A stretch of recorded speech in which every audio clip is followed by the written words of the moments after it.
दोस्तों अभी एक दिन पहले भारत सरकार की तरफ से जनगणना 2027 को लेकर ऑफिशियल नोटिफिकेशन जारी कर दिया गया है और इस जनगणना 2027 में पहले चरण की शुरुआत 1 अप्रैल 2027 से हो जाएगी और इस दरमियान घरों की स्थिति और सुविधाओं पर 33 सवाल पूछे जाएंगे।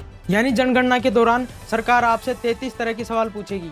यानी इस जनगणना में इस बार सिर्फ इंसानों की नहीं बल्कि छत से लेकर आपके खाने के अनाज तक की भी गिनती होगी। तो आइए देखते हैं सबसे पहले तो इन सभी 33 सवालों की लिस्ट कि क्या क्या सरकार आपसे पूछने वाली है, ताकि आप पहले से ही तैयार रहें। वैसे जनगणना के पहले फेज की शुरुआत 1 अप्रैल 2026 से हो जाएगी कुछ राज्यों में, बाकी देश के ज्यादातर राज्यों में 2027 से होनी है और ये जनगणना कम्प्लीटली डिजिटल होगी। यानी पेपर पेन से नहीं बल्कि टैबलेट और मोबाइल ऐप के माध्यम से जनगणना की जाएगी। इस बार सबसे पहले तो देखते हैं कि जनगणना 2027 के पहले चरण में आपसे क्या क्या पूछा जाएगा। पूरे प्रश्नों की पूरी सूची, पूरी लिस्ट देखेंगे। और एक इम्पोर्टेंट बात इससे भी ये है कि अगर पूछे गए 33 सवालों में से आपने किसी के जवाब नहीं दिए तो फिर क्या होगा, क्या उसकी नागरिकता पर असर पड़ सकता है, इस बारे में भी जानकारी जानेंगे। और वैसे आपको पता होगा इस बार जनगणना के साथ सरकार ने प्लान किया है कि जातिगत जनगणना भी साथ में करवाई जाएगी। लेकिन सरकार ने जो ये गजट नोटिफिकेशन जारी किया इसमें कहीं भी जाति का कॉलम नहीं रखा गया, तो इस पर विपक्ष ने केंद्र सरकार पर आरोप भी लगाए। उत्तर प्रदेश की समाजवादी पार्टी के अध्यक्ष अखिलेश यादव ने भी कहा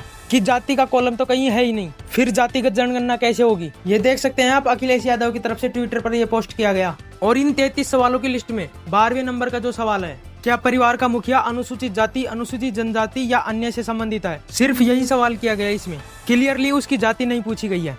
तो इसी को लेकर अखिलेश यादव ने भी सरकार पर गंभीर आरोप लगाए हैं। फिलहाल देखते हैं कि जनगणना में सरकार 33 सवाल पूछेगी, जिसमें आपके मकान, घर, परिवार में गाड़ी, वाहन, व्हीकल है या नहीं, इस तरह की डिटेल जानकारी आपको देनी होगी। अब 1 बाय 1 इन सभी 33 सवालों की लिस्ट देखिए। सबसे पहला आपके भवन का नंबर। अगर आपके मकान नंबर अलॉट किए गए हैं तो आपके मकान नंबर पूछे जाएंगे। शहरी क्षेत्रों में तो नगर या स्थानीय प्राधिकरण द्वारा मकान नंबर अलॉट रहता है, राइट। दूसरा, आपका जनगणना मकान नंबर क्या है, ये जनगणना करने वाले कर्मचारियों को अलॉट किए जाएंगे, तो आपसे पर्टिकुलर नहीं पूछे जाएंगे। तीसरा, आपके मकान के फर्श में क्या सामग्री यूज हुई है, कच्चा फर्श है या आपने टाइल्स लगा रखी है या फर्श लगा रखी है, मार्बल लगा रखा है। यह कॉलम भी आपसे जनगणना सर्वे के दौरान प्रश्न पूछ के भरा जाएगा।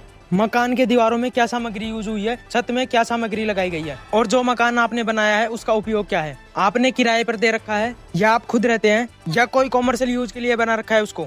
मकान की अभी हालत क्या है, जर्जर कंडीशन में है या रिपेयरिंग करवानी है, या अच्छा ही है, नया ही बनाया है, कितने साल पुराना है, ये सब डिटेल भी भरी जाएगी। आपके परिवार का क्रमांक क्या है, यह भी उसमें अंकित किया जाए।